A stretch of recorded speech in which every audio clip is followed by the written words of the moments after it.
This is Tracy Austin. Oh, cool. Winning the US Open. And this is a video from the Tennis Channel, which is hosted by fellow tennis player Mary Carrillo. You think of Tracy Austin as a little kid. 5'4", pigtails, braces on her teeth. She would become the #1 player in the world and would beat the very best along the way. But do you know who her first big professional win was against? It was me. I'm not kidding. Boy, could that little kid play some tennis. It's interesting to look back now on the fact that I was just 16 years old, because in some ways I had no pressure. Yeah, I'm so excited right now. I can't believe I did it. So after Tracy won this, she and her mom had to bring her brother Jeff to the airport. Tracy was still in her tennis dress, and she was understandably a little hungry. This is after the finals. This is just crazy thinking. And then I was starving, and so we drove through McDonald's, and yeah, the kid recognized me, and aren't you the one that just won the US Open? Yeah, quarter pounder with cheese, please. So my life completely changed. By the time she was 18, Tracy had won 4 Porsches, but her drive-through dining went down as her title count went up. Just like, so when sports people win stuff and they are teenagers, usually they look like sports people, and you go, oh, you know, like Wayne Rooney didn't look like a 16-year-old. Yeah. Bellingham never looked young when I was watching him play. Yes, Tracy that's Austin true. Yeah. looks like she might be 12 or younger. Yeah. Oh, yeah. Bunches, braces, and she's small. She's physically small. She's 6.5 stone. That's amazing. When she said she's 60, I thought I worked it out. 79 pounds. Is that what it translates as? That's so funny. Yeah. I think she said she's 89 pounds of muscle. So I thought, well, that's 60. It's 6 stone 5. It's not even 6.5 stone. Yeah. And she's short as well. Yes. You would assume a 6.5 stone short teenager. You would assume and braces. I know that she would just be overpowered. Yeah. But you know, I talked to someone the other day who'd been involved with training Tim Henman. Okay. They said when I got hold of him, he had all the talent, but he never did. He never did weights. Yeah. And smoking. So he would get to 3 sets and he'd just basically run out of steam. Yeah. And Andy Murray was the same. Like when he was 18, he would take top players to 5 sets and then he'd cramp up because he was physically weak. Yeah. So they worked for ages on his physique, and he completely changed their training. Like you would think that she would win the first set 'cause she was good, and then ultimately an adult would win. Like should happen. Which is what should happen. Yes. It's unbelievable she was winning at that age. It's nuts, isn't it? And it's go on. No, just saying, I find it fascinating Carrillo talking about her, because they're mates now and have been mates for years. Yes. But I think that's really interesting. It starts off being a bit grating, and then you go, okay, it's an American TV thing, it's fine. Yeah. She's very American. Yeah, it's a really American video. Yeah. But I think it does add to it. Like somebody knowing her. She also talking about Terry Griffiths. She sounds more like a man than Terry Griffiths sounds like a man. Mary Carrillo. I just assumed it was a bloke talking. Yeah, and then she comes in the shot, and you're like, "Oh, hi, fair play." Yeah. She won the sexes. She won 2 US Opens, and she won mixed doubles at Wimbledon. Like she had a great career. Yeah. Oh, absolutely. Well, she's one of the ones extraordinary. She's a reference point for most people, I think, sort of from that era. She's also one of the, when you think about it, and you, obviously with hindsight, it was very different when I was growing up. Yeah. But when you talk about women's football or women's rugby or women's anything else, right? It hasn't got to be the same as men's football or men's rugby to enjoy it in its own right. Yeah. Oh, great, 100%. Yeah. And tennis is one of those ones you think, well, did you watch tennis? Like I can name all the tennis players from you know, Billie Jean King and Chris Evert and Martina Navratilova and Martina Hingis, and you know, I never watched the tennis and thought, I'll turn off now, the women are on.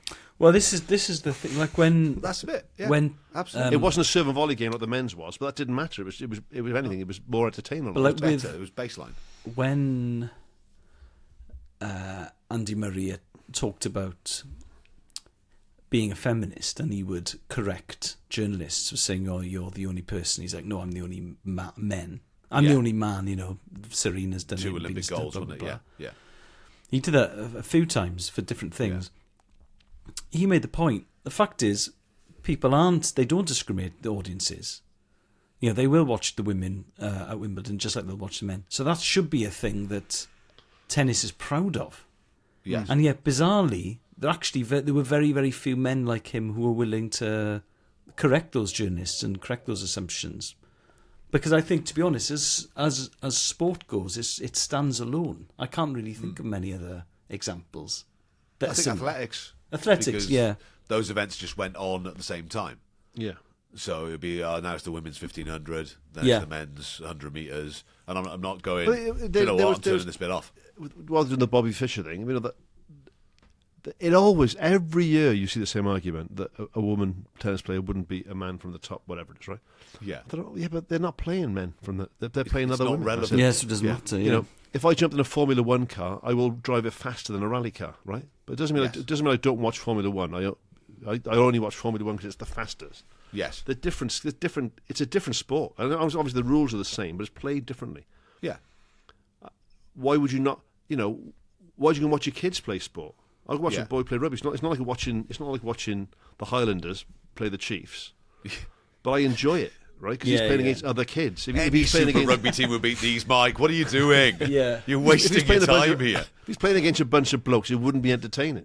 They get battered. It'd be awful. It'd be rubbish. But that doesn't mean I don't watch youth rugby or youth football. This lot would lose heavily. I'm not even going to say Super Rugby. I'm going to say all provincial sides in New Zealand as well. Yeah. You're wasting your life every Sunday. I'm going to say Sonny Billy Williams would flatten Ben. Oh, yeah.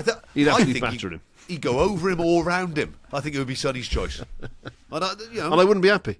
No. I say, Sonny, you're bang out of order. Neither would Ben. No, Ben would be sad as well. But just watch, obviously at that time, so 79, we would have had like Jimmy Connors, I suppose, big servers, big power game sort of players. And you've got a 6.5 stone woman who's one of the best tennis players in the world. Well, she's a girl. She's 14. Yeah. And what's interesting, and what I can't get my head around this, if you're playing in the US Open at 14, how does the pressure compare to playing in the US Open final when you're 28? I bet it's less. Because also there's no expectation. You'd think to yourself, well, I've trained my whole life for this, but I'm only 14. It's not that long, actually. But also, you don't give a fuck when you're that age. You don't care. Right. So I can remember having, like I said before, I'm on a ding-dong with John Scott because he wouldn't put me in the Cardiff first team. I was like, why? Yeah. I'm better than him. Yeah. I fucking meant it. If you just said to me, there's a shirt, you're playing Saturday, I said, good. Fucking let's have a bit of it then. Because you didn't care about reputations and you didn't care about anything else at that age, do you? What I would say is that Alicia Moulton won the girls' singles, the US Junior Championship that year in 1979. She was born in 1961. So she was 18. Wow. Winning the Junior Championship. Oh, wow. Oh, my God. And Tracy had won the main one at the age of 16. That's incredible. Imagine how good you would feel having won the US Junior Championship. Such a hard game to play. Only to realise that someone had won the main one as you 2 years younger than you. Oh, for fuck's sake. Well, Raducanu won the US Open in 2021 at the age of 18, didn't she? Yes. Yeah. But even that is different, I think. Yes. There's a big difference between sixth form and year 9.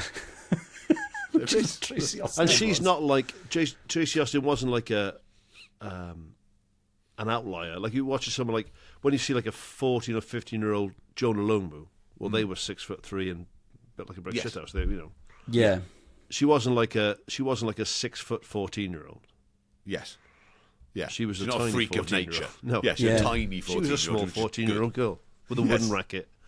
Who was good at tennis. Yeah, Sharapova won it at 18, I think, as well. I think when she won Wimbledon. But I should do it. I used to do it all the time. But the comparing, what about they wouldn't do this against that? They're playing 3 sets. Right. And? How would a lightweight boxer get on against a heavyweight? They get battered. Yeah. Doesn't mean I don't watch lightweight boxing. No, exactly, yeah. They just box other lightweights, it's fine. She was 17. Wouldn't it? She was 17 when she won Wimbledon. 17. Yeah. And then was you 17. get those great articles in the press, you know.